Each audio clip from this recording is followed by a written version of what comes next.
Coba fitur dengarkan berita di News Plus aplikasi RCTI Plus. Presiden Prabowo Subianto telah menyetujui anggaran untuk kelanjutan pembangunan IKN Nusantara pada periode 2025 hingga 2029 sebesar 48,8 triliun rupiah. Dan untuk tahap kedua pembangunan IKN pada 2028, Presiden menargetkan IKN menjadi ibu kota politik. Badan Otorita IKN menyatakan Presiden Prabowo Subianto telah menyetujui anggaran untuk kelanjutan pembangunan Ibu Kota Negara atau IKN Nusantara untuk periode 2025 hingga 2029 sebesar 48,8 triliun rupiah. Kepala Badan Otorita IKN Basuki Hadi Mulyono dalam keterangannya mengungkapkan bahwa pada tahap kedua pembangunan IKN yaitu pada 2028, Presiden Prabowo Subianto mempunyai target IKN menjadi ibu kota politik. Karena itu Basuki mengaku mendapatkan tugas untuk menyelesaikan pembangunan infrastruktur ekosistem yudikatif dan legislatif baik untuk kantor dan huniannya. Ia menuturkan dibutuhkan alokasi dana APBN sebesar 48,8 triliun rupiah untuk menyelesaikan target tersebut. Selain itu, anggaran tersebut juga akan digunakan untuk memelihara serta mengelola prasarana dan sarana di IKN yang sudah selesai. Basuki menambahkan hingga saat ini APBN yang telah diserap untuk tahap awal pembangunan IKN atau pada periode 2022 hingga 2024 adalah sebesar 89 triliun rupiah. Jadi kami melaporkan pada saat tahap awal 2022 sampai 2024 APBN telah menginvestasikan 89 triliun untuk jalan tol, 47 tower hunian, air minum, sanitasi, embung, kolam retensi, perkantoran, kemudian kantor sekretariat, dan sarana peribadatan seperti masjid dan basilika dan gereja yang kesemuanya dikerjakan oleh Kementerian PU sama sebelumnya. Menteri Perumahan dan Kawasan Permukiman Marwarar Sirait menyatakan para menteri dan kepala lembaga terkait telah mengadakan pertemuan dengan Presiden Prabowo Subianto untuk membahas mengenai keseriusan investasi dari pihak swasta yang telah menjalankan peletakan batu pertama, di mana pihak swasta yang sudah groundbreaking akan ditinjau untuk memastikan kelanjutan investasi.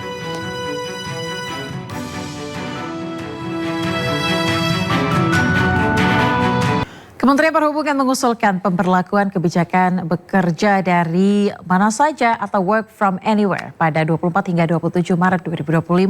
Hal ini guna mengurai kemacetan karena Hari Raya Nyepi berdekatan dengan Lebaran Idul Fitri 2025.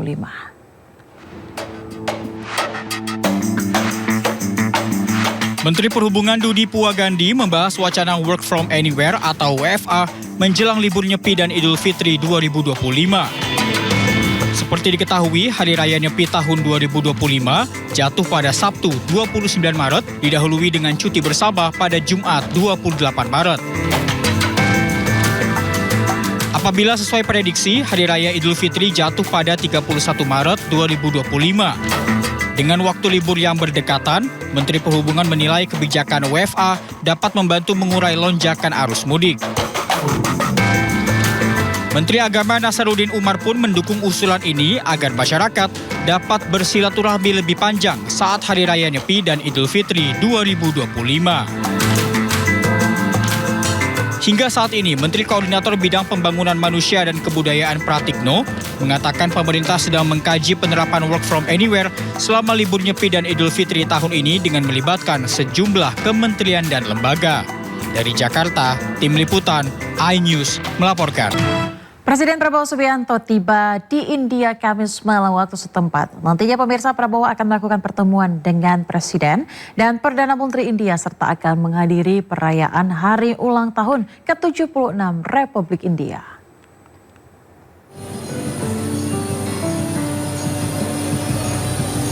Presiden Prabowo Subianto tiba di Air Force Station Palam, New Delhi, Republik India, Kamis malam waktu setempat. Prabowo disambut oleh Menteri Negara untuk Urusan Luar Negeri India, Pabitra Margarita, sejumlah pejabat dari KBRI New Delhi, serta para mahasiswa yang sedang menempuh pendidikan di India. Prabowo juga disuguhkan oleh penampilan tarian tradisional India, serta alunan musik yang dibawakan oleh para seniman muda setempat. Sebelumnya Prabowo berangkat bersama sejumlah jajaran Kabinet Merah Putih untuk menuntaskan berbagai kerjasama dengan Republik India. Pada hari ini sebentar lagi saya akan berangkat melakukan kunjungan kerja ke India, ke New Delhi atas undangan dari pemerintah India dengan delegasi beberapa menteri yang sudah ada yang mendahului, yang berangkat lebih dulu di sana melakukan pertemuan-pertemuan dengan counterpart mereka, mitra mereka, menyelesaikan beberapa perjanjian MOU. Saya di situ tentunya melaksanakan kunjungan kenegaraan, pertemuan bilateral, dan kedua saya diundang untuk hadir sebagai tamu kehormatan pada perayaan ke-76 Hari Republik India. Selama di India, Prabowo akan melakukan pertemuan bilateral dengan Presiden India Draupadi Murmu dan Perdana Menteri India Narendra Modi. Bahkan Prabowo juga diundang untuk hadir sebagai tamu kehormatan pada perayaan ke-76 Hari Republik India pada 26 Januari 2025. Tim Liputan iNews melaporkan.